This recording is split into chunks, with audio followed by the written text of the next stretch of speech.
Em nome do Pai, do Filho e do Espírito Santo. Amém. Meus queridos irmãos e irmãs, no Evangelho de hoje, Jesus nos ensina como corrigir os nossos irmãos. O contexto do Evangelho é aquele de um discurso de Jesus dirigido aos seus discípulos. Ou seja, no Evangelho de São Mateus, Jesus já viu que os apóstolos compreenderam quem ele é.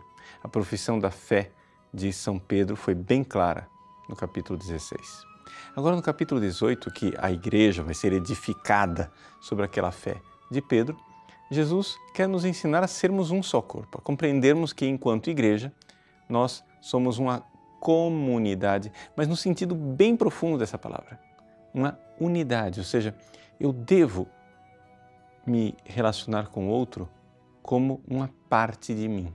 Ou seja, nós somos membros de um só corpo, o corpo de Cristo.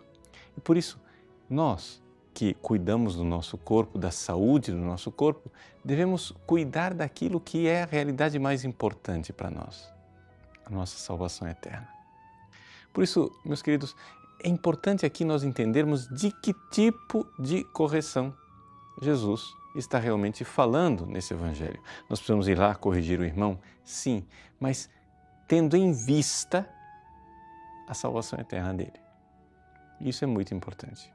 É importante nós não perdermos, não é, essa razão de ser da igreja. Por quê?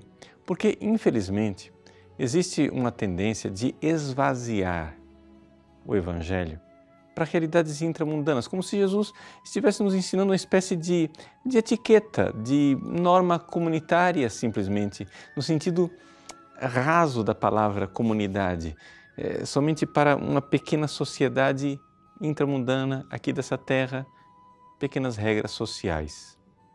Mas Jesus não está fazendo isso. Ele está fazendo muito mais. Ele quer que nós sejamos um só corpo com Ele. E isto é a igreja. Esta é a natureza da igreja.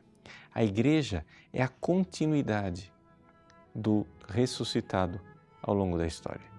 E nós, membros da igreja, precisamos ter este foco, esta realidade que o fim último, a razão de ser de nossa vida é a nossa comunhão com o Cristo, a nossa unidade com Ele.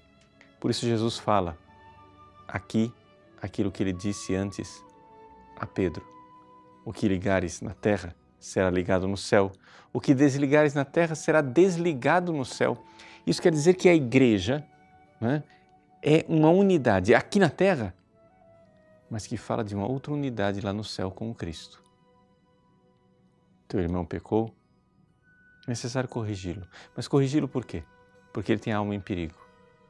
E exatamente porque ele tem a alma em perigo, nós precisamos compreender que uma pessoa que está no pecado e com a alma em perigo, ela também significa um perigo para os pequeninos ao redor que podem se escandalizar e ir na direção do pecado e da perdição. Por isso, o foco da correção não é uma injustiça privada, pessoal aqui deste mundo que alguém cometeu contra mim. O foco é a salvação daquela pessoa. Então, muitas vezes, colocados com esta premissa na nossa cabeça, no nosso coração, nós iremos agir de uma forma diferente. Deixa eu explicar. Você vai corrigir o irmão por quê? Porque você quer obter justiça de qualquer jeito? Ah, bom, então você vai lá, corrige o irmão. Depois, chama duas testemunhas. Depois, excomunga ele. Pronto, acabou. E segue a cartilha do jeito que está ali no Evangelho. Mas se a finalidade é a salvação eterna do irmão, o que é que eu preciso fazer para não desistir do meu irmão e para salvá-lo? Eu vou corrigi-lo, sim, mas não só corrigi-lo para dizer, tá vendo? Já cumpri a etapa que está lá no Evangelho, já corrigi. Agora eu lavo minhas mãos, agora vai o processo até ele ficar excomungado. Não, você tem que corrigir dizendo, pobre do meu irmão, ele vai se perder.